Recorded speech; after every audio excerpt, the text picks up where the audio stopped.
মাঝে মাঝে চোখের পানি ছেড়ে কাঁদে আর বলে, ও মালিক, কোন দিন আমি তোমার মোলাকাত যে পাবো? এই দুনিয়ার কত বড় বেঈমান ফেরাউন, ওর ঘরে থাইকা তার স্ত্রী আসিয়া আমার আল্লাহর এমন আশেক হয়ে গেল। আল্লাহর বান্দি জবানে এখন আল্লাহর নাম আর আল্লাহর জিকির চলে। ফেরাউন একদিন শুনে, এই আসিয়া তুমি কারে আল্লাহ বলিয়া ডাকো? বলে, আমি আমার রবেরে আল্লাহ বলছি। বলে, আমি তো মিশরের খোদা। ফেরাউন যখন বলে, কয় না, তোমারে যিনি বানাইছেন তিনি আমার রব। মিশরের সবাই তোমাকে খোদা বললেও আমি তোমাকে খোদা বলতে পারবো না। ও পর্দার আড়ালের মা বোনেরা, ওই বেঈমান ফেরাউনের ঘরে থাকিয়া আসিয়া যদি আমার আল্লাহর এত পেয়ারা হয়ে যায়, ফেরাউন বলে, আসিয়া তুমি আমাকে খোদা বলো। আসিয়া বলে, আমি মরিয়া গেল তোমারে খোদা বলতে পারবো না। তোমারে যিনি বানাইছেন তিনি আমার একমাত্র মালিক। ফেরাউন কয়, তাহলে তুমি প্রকাশ্যে যদি বলতে না পারো, কানে আমার একটু আস্তে করে বলে দাও। আসিয়া বলে, রে ফেরাউন, মিশরের মানুষ তোমারে খোদা বলে, গোপনে অন্যায় করলে তুমি দেখবা না, কিন্তু আমি এমন এক মালিকের বান্দি, আমার রব এমন দয়ার মালিক, যেই রবের ফাঁকি দেওয়া যাবে না। দরওয়াজা জানালা বন্ধ করি আমি কি করি কেউ দেখে না, কিন্তু আমার মাওলায় দেখতেছি। আল্লাহ পাক বলে, বান্দা তুই কই চাইতেছো? ওরে আমারে ফাঁকি দিয়া কই যাবি? যেদিকেই যাবি সেদিকেই তো আমি আল্লাহ।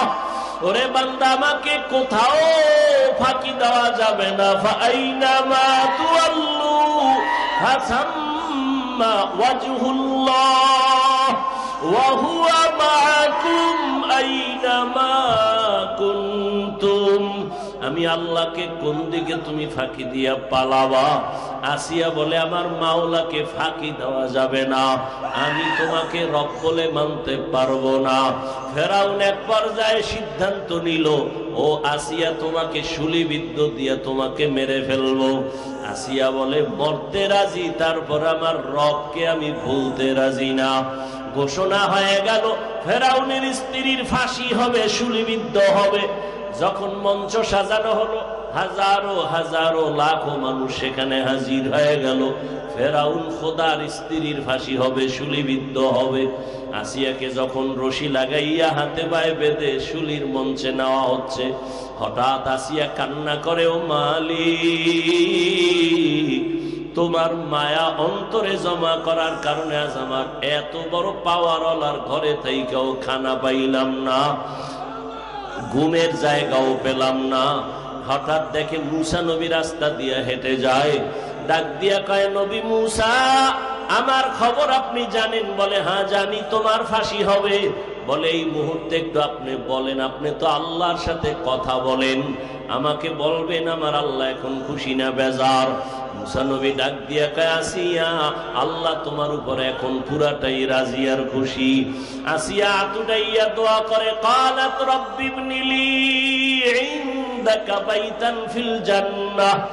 আসিয়া দোয়া করে, হে মালিক, দুনিয়াতে এত বড় পাওয়ারওয়ালা টাকাওয়ালার ঘরে থাইকা জায়গা পেলাম না, ঘুমের জায়গা নাই, খানাও নাই, আমার দুঃখ নাই, তবে তোমার কাছে বিদায় বেলা একটা আরজি, জান্নাতে তোমার পাশে একটা ঘর বানাইয়া দিও,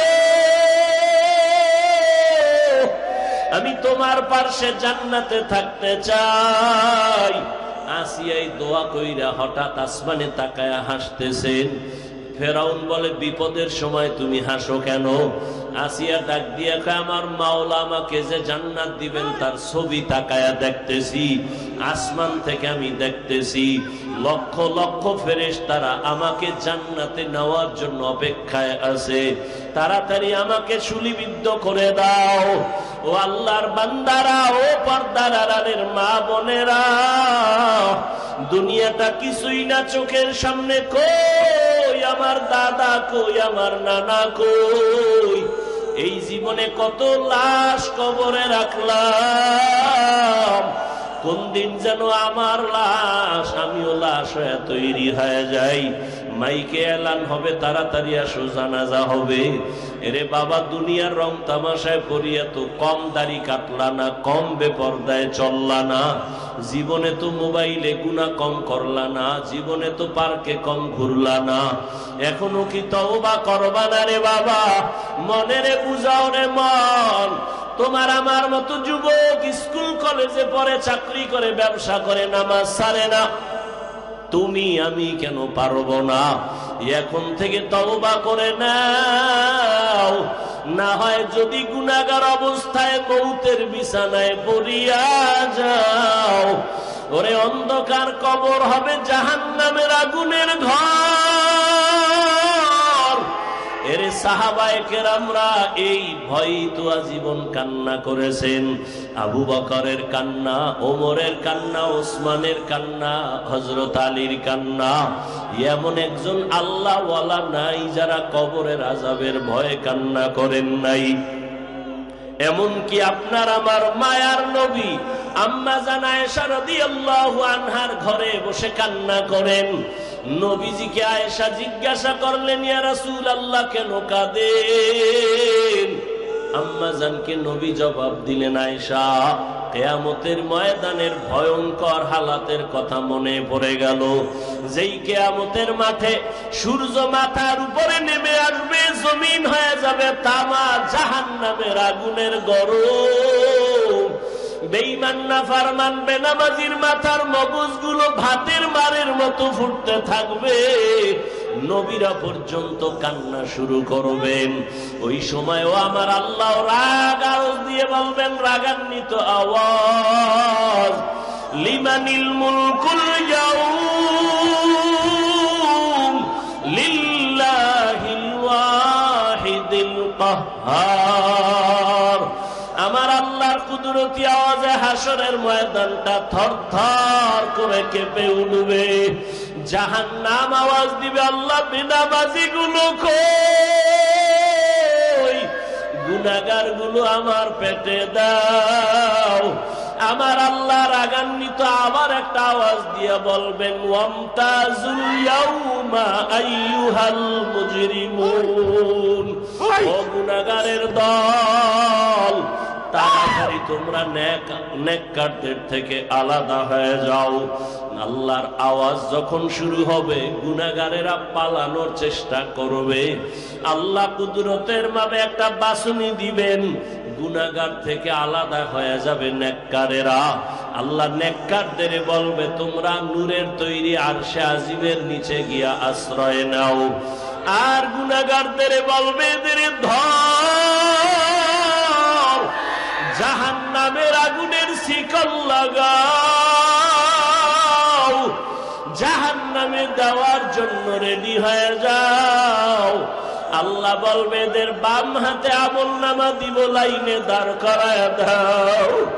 বেনামাজি গুনাহগারেরা এই ভয় আল্লাহর অর্ডার পাইয়া ফেরেশতারা গুনাহগারের বাম হাতটা বুকের ছিদ্র করিয়া পিঠের দিক থেকে হাত বের করবে। আল্লাহ পেছনে হাতে আমলনামা দিবেন আর বলবে, পড়িয়া দেখ, ইকরা কিতাবাকা কাফা বিনাফসিকাল ইয়াউমা আলাইকা হাসিবা। ফেরেশতারা বলবে, আল্লাহ এই নাফরমানের আমলনামা পিছনে, চোখ দুইটা সামনে, কেমনে সে আমলনামা পড়বে?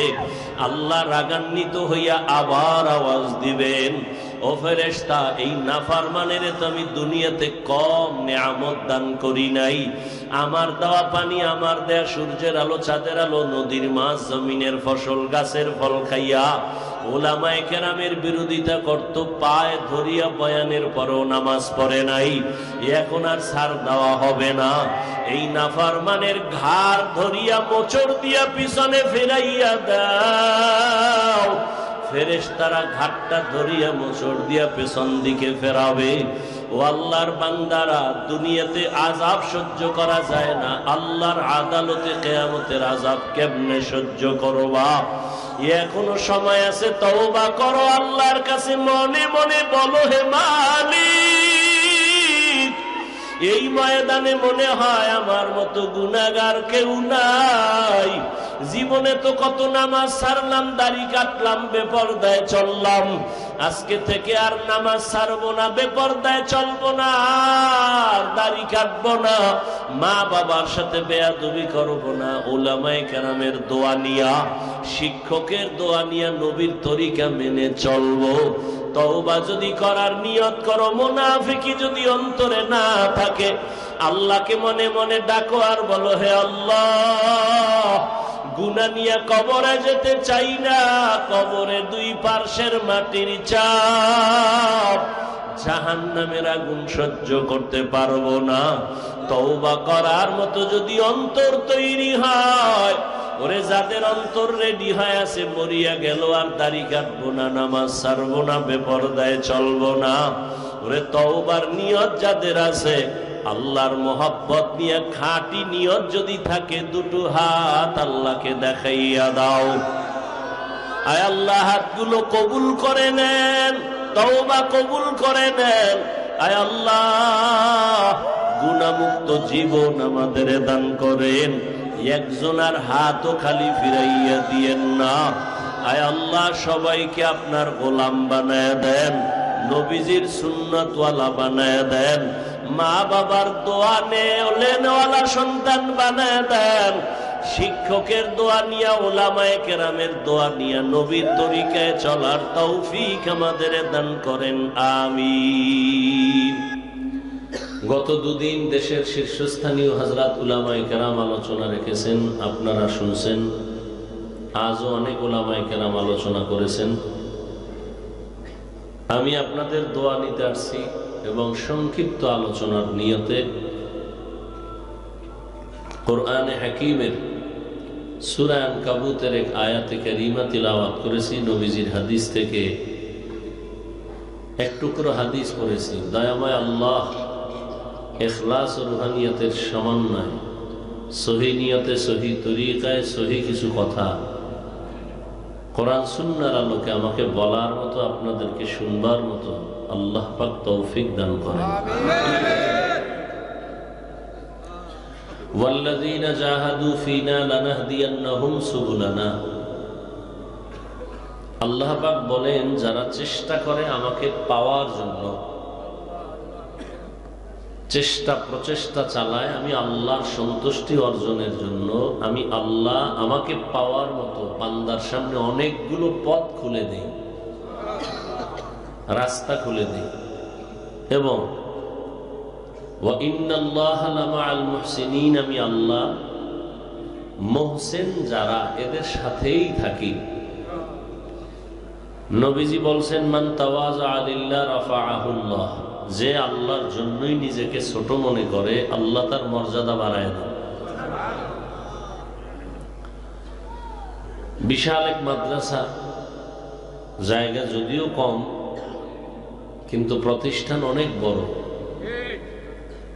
কারণ বড় দিলওয়ালার নজরে আছে তো, এ কারণে বিশাল প্রতিষ্ঠান। আর অনেকগুলো প্রতিষ্ঠান তিনি করেছেন। এখানে ইফতা আছে, দাওড়া আছে, আজকে পাগড়ি নিবেন। আল্লাহ পাকে জামিয়াকে হেদায়েতের মারকাজ বানায় দেন। আসাতেজায়ে কেরাম, তালিবুল ইলম যারা আছেন, মুহিব্বিন, মুতাআল্লিকিন সহ সবাইকে আল্লাহ দ্বীনের জন্য কবুল করেন। দুনিয়াতে মাদ্রাসা আছে, ইসলাম আছে। আমরা ওয়াজ করি, যাই করি, এটা সাময়িক দ্বীনের কিছু ফোকাস, মূল ফ্যাক্টরি মাদ্রাসা। মুবাল্লিগ, মুজাহিদ, পীর, মাওলানা, মুফতি, মুহাদ্দিস, ইমাম, খতিব, বক্তা, যা কিছু তৈরি হয় কোথায়? সব মাদ্রাসা।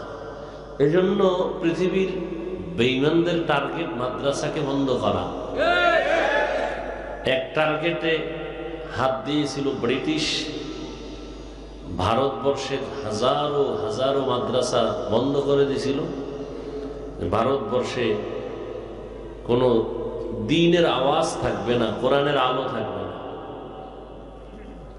শুধু মাদ্রাসা বন্ধ করেই ওরা থামেনি, হাজার হাজার হাজার আলেমকে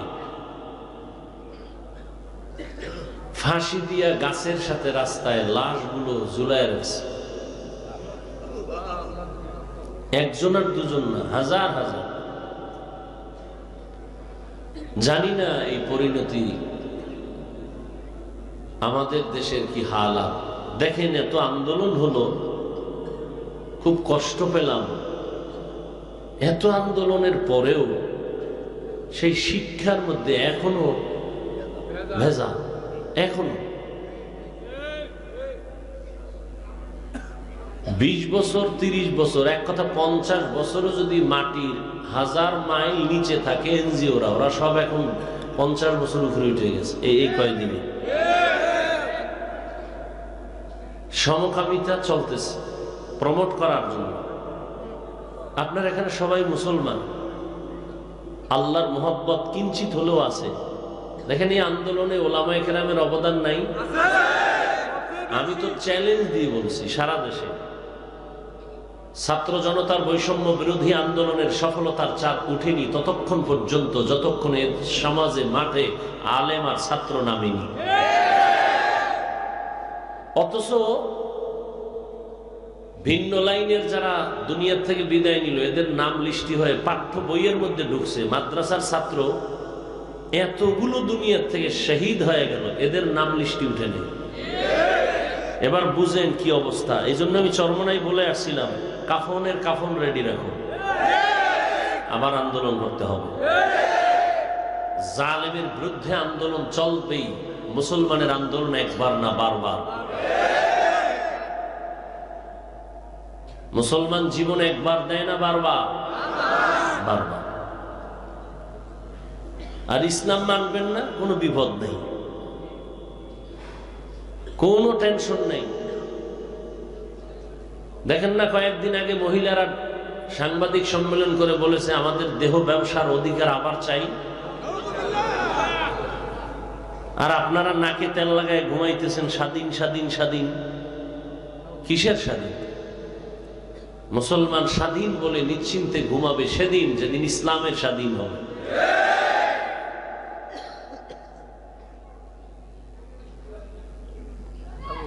আল্লাহ হেদায়েত দান করে। আপনারা খবর জানেন না, ভিতরের অবস্থা অনেক খারাপ, অনেক। শিক্ষানীতি নিয়ে এখনো মানববন্ধন চলতেছে ভিতরে ভেতরে আমাদের ওলামায়ে কেরাম। বড় কঠিন এক হালাত। দোষ কাকে দিবে? শিয়ালের হাতে মুরগি দিয়ে যদি বলেন 3 দিনের আমানত,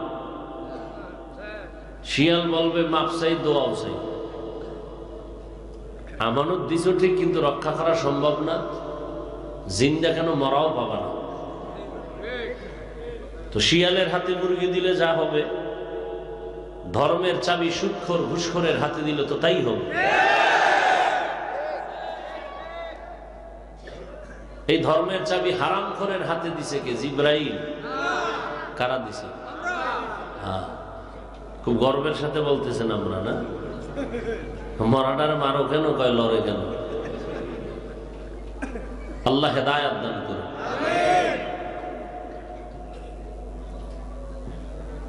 জনগণ যদি হারামখোর হয়, তাদের নেতারাও হারামখোর হয়। সমাজের মানুষ যদি সুদখোর হয়, নেতা সুদখোর হবে। সমাজের মানুষ যেই চরিত্রের, নেতাও সেই চরিত্রের। বলবে এটা কেমনে? আল্লাহ এটা লিখে দিয়েছে। কয় না, যেমন চেয়ারম্যান সব কিছু ভোট দাও, আপনি কেছেন টাকা দাও। কি দাও? কয়জনের দিবে? কয় দিতে থাক। দিতে দিতে বস্তা শেষ, এখন কয় বাড়ি বেশ। এরপরে আমার কি হবে? চেয়ারে বইয়া আমাকে কপালে যে নিয়ে বেড়ি খাবি, এখন আমাকে দিবি। বোর্ডে পাশ করে চেয়ারে বইয়া আমাকে খাবি। তাহলে হারাম চেয়ারম্যান আগে খাইলো না জনগণ খাইয়া শিখাইলো চেয়ারম্যান রে? তাহলে জনগণ হারাম খোর, নেতাও কি ওরা হারাম খাইয়া ওরে শিখেছে, তুইও খাবি। আল্লাহ হেদায়েত দান করুন। এই ওয়াজ মাহফিল যদি না থাকতো, ওলামায়ে কেরামের এই খেদমত, দাওয়াত ও তাবলীগের খেদমত, পীর মাশায়েখের খেদমত, মাদ্রাসার খেদমত, তাহলে কি যে হইতো এই দেশের অবস্থা, মানুষের চরিত্র। আর মোবাইল তো লাইসেন্স সারা দিয়ে দিছে যে চরিত্র নষ্ট করার জন্য আর কিছু দরকার নেই। মানে এত মানুষ এখানে বসা, যুবক, চেহারার মধ্যে কোনো নূর নেই, সারাটা রাত মোবাইল চালায় চালায় কবিরা গুনাহ, কবিরা গুনাহ, কবিরা গুনাহ দেখে দেখে চেহারার মধ্যে কোনো উজ্জ্বলতা নেই। শুধু কি তাই, বুঝে না যুবকরা, মনে করে আমরা ওদের দুশ্মন। হুজুরের এত বাজে গায়, আর কেউ বাজে না। চরমনায় সৈয়দ ফজলুল করিম রহমতুল্লাহ আলাইহি উদাহরণ দিতেন, বাবা তুমি রাস্তা দিয়ে যাচ্ছ, একটা পাশে পানির কূপ, একটা বাচ্চা বসে বসে খেলতেছে, সাঁতার জানে না। তুমি দেখলে কি ওখানে দেখে চলে যাবা? না, তুমি তাড়াতাড়ি দৌড়িয়া বলবে, এই বাচ্চা কার, তাড়াতাড়ি নাও। বাচ্চা তো মজা পাইয়া ও তোমারে কামড় দেয়, লাথি দেয়, ও মজা পাইছে। এরপরও কি আপনি ফেলে যাবেন? আপনি বলবেন তুই মজা পাইছো, যা, কিন্তু এর বিপদ, মজার পরে কি আছে? সাজা। যদি পড়ে যাও তাহলে আর বাঁচার উপায় আছে? তোরে এই জন্য আমি, যত তুই আমাকে আঘাত করো, তোকে এই কূপের পাশে রেখে আমি যাব। ওলামায়ে কেরাম কোরআন ও সুন্নাহর চোখ দিয়ে তাকায় দেখতেছেন, জাতি তুমি গান বাজনা বেপরদায় মজা পাইয়া জাহান্নামের আগুনের কিনারায় বয়ে খেলতেছো। আল্লাহর ভয় যাদের অন্তরে আছে, ওলামায়ে কেরাম পায়ে ধরে ধরে বুঝায়, আসো ওই পথ ছেড়ে দিনের পথে আসো, ওই গুনাহের পথে যাও না। তুমি তো মজা পায়ে গালি দাও, হুজুর খারাপ, হুজুর খারাপ। তুমি তো জানো না, যদি জাহান্নামী অবস্থায়, গুনাহ অবস্থায় আজরাইল এসে রুহুটা ধরে টান দেয়, তত জীবন শেষ, আর জাহান্নাম থেকে বাঁচার উপায় নেই। এই জন্য আলেম ওলামারা নিজের খাওয়া খাইয়া কষ্ট করে মানুষের পায়ে ধরে ধরে দাওয়াত দেয়।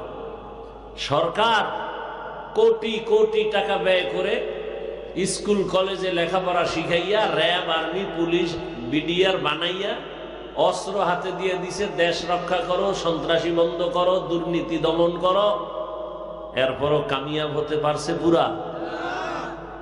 আর এই দেশের হাজারো জাহান্নামের পথিকদেরকে আলেম ওলামারা পায়ে ধরে ধরে বুঝাইয়া বুঝাইয়া মাদ্রাসা, দেওবন্দি, তাবলীগ, পীর মাশায়েখ, বক্তা, এভাবে বুঝায় বুঝায় বহু সন্ত্রাসী নামাজি হয়ে গেছে।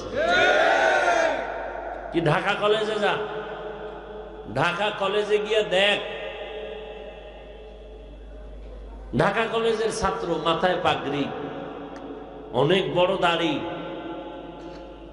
বড় জামা, পেছন থেকে তাকাইলে মনে হয় যেন মসজিদের কোনো খতিব।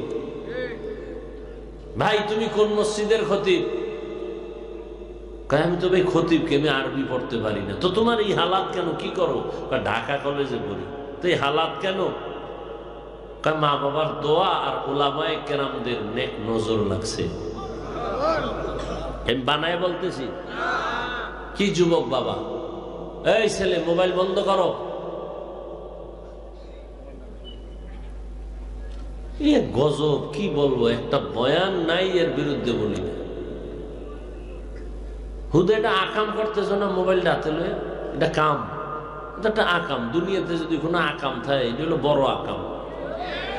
এত সুন্দর একটা প্যান্ডেল, বেহেশতের বাগান, যেখানে বসলেই গুনাহ মাফ। হ্যাঁ, তুমি মোবাইলটা নিয়ে আইছো কেন? ঈশ্বরের দেওয়ার লিগে যে মোনাজাতের পরে ও নিয়ে বেশি, এরপরে 2 দিনের বাজার হবে, রেডি থাক। তুমি কি জন্য মোবাইল হাতে নিছো? একটা যৌক্তিক কোনো জবাব আমাকে দিতে পারবা? তুমি যদি বলো রেকর্ড করব, কেন মিডিয়াওয়ালারা করে, তোমার এটা চোখে বাজে না? তোমারটা তো স্পষ্ট হবে না, ভেজাল হবে, আর ওদেরটা তো নিখুঁত পিওর। তুমি সকালবেলা ডাউনলোড করে নিলেই তো হবে। এই বুদ্ধি যদি না থাকে, কচু গাছ খুঁজ। যে এইরকম নির্বোধ কেন আল্লাহ তোরে বানাই, যে এতটুকু বুদ্ধি তোর নাই। বাচ্চার হাতে মোবাইল, কেমন মা বাবা! ছুরি দিয়া গলা কাটা, এটা যেমন, এর থেকে আরো মারাত্মক এই মোবাইল হাতে দেওয়া। বাসায় গিয়া গুগলে সার্চ দিবি, আজকে যুবকদেরকে বলছি, দেখবি টাচ মোবাইল কি কি ক্ষতি হয় অঙ্গ প্রত্যঙ্গের, লিখে সার্চ দিবি। এই মোবাইলের কারণে কিডনি ড্যামেজ, হার্ট দুর্বল, মেধা দুর্বল, চরিত্র তো নাই, লেখাপড়াও, চোখের পাওয়ার নাই, কানের পাওয়ার নাই, মাথা ব্যথা আগের থেকে বাড়ছে, বুকে ব্যথা বাড়ছে, ভয় লাগে তুই যতই সুস্থ থাক কোন সময় স্ট্রোক করো। এরপরে এই মোবাইলের কারণে মায়ের সাথে বেয়াদবি, বাবার সাথে বেয়াদবি, শিক্ষকের সাথে বেয়াদবি, আলেমদের সাথে বেয়াদবি। এই মোবাইল ঠিক রাখতে গিয়া মায়ের টাকা চুরি করছো, বাবার টাকা চুরি করছো, মা বাবায় না দিলে বন্ধুর পকেট মারছো, এর না দিলে এবার নিয়ত করছো যে দোকানে চুরি করবি। এই এক মোবাইলের কারণে তোর জীবন শেষ, যৌবন শেষ, লেখাপড়া শেষ, চরিত্র শেষ। আল্লাহ না করুন তুই এখন মরে গেলে তোর মা বাপ মনে মনে খুশি হবে, তোর চরিত্রের কারণে মা বাবা মুখ দেখাইতে পারে না, লজ্জা। তুই যদি মরো তাহলে তোর মা বাপ মনে মনে খুশি হবে যে একটা বিপদ গেছি গা। তাহলে এই জীবনে কামাই করলি বরদোয়া, একটা মানুষ তুমি, আফসুস। অথচ কত যুবক দেখলে মনে হয় আমার রুমাল দিয়া পা মোছায় দেই, সালাম না দিয়ে কথা বলে না, চোখ উঁচু করে কথা বলে না, আজান হলেই মসজিদে হাজির, জীবনে মাদ্রাসায় পড়ে নাই। তোমার মতোই তো যুবক, স্কুলে পড়ে, কলেজে পড়ে, 5 বেলার নামাজ ঠিক মতো পড়ে, তুমি পারো না কেন? তোমার মতো যুবক জেনারেল লাইনে, জীবনে মাদ্রাসায় যায় না, আলিফ বাতা শিখে নাই, ওই রাস্তায় গাড়ি চালায়, নামাজ পড়ে। RAB, army, police, BDR, doctor, professor, engineer, সাংবাদিক, সাহিত্যিক, এমপি, মন্ত্রী, ওসি, ডিসি, এসপি, জেনারেল লাইনে 5 ওয়াক্ত নামাজ পড়ে নাই। তোমার বিবেককে প্রশ্ন করো, তুমি পারো না কেন? তোমার কপালে কার অভিশাপ লাগছে বলো তো? কার বরদোয়া লাগাইছো কপালে যে তোমার মতোই যুবক স্কুল কলেজে পড়ে, নামাজ পড়ে, তুমি পারো না কেন? নদীর মধ্যে মাছ ধরে, নামাজ পড়ে, তুমি পারো না কেন? কৃষি কাজ করে, রড ফ্যাক্টরিতে যাও, তুমি একটু কষ্ট পারলি, রোজা রাখা যাবে না, অনেক কষ্ট। সিমেন্ট ফ্যাক্টরিতে কষ্ট করে, পৃথিবীর চূড়ান্ত কষ্ট, রড ফ্যাক্টরিতে গিয়া দেখো শ্রমিক ওখানে কষ্ট করে রোজা ভাঙে না, যাও খবর লো। আর তুমি ফতুয়া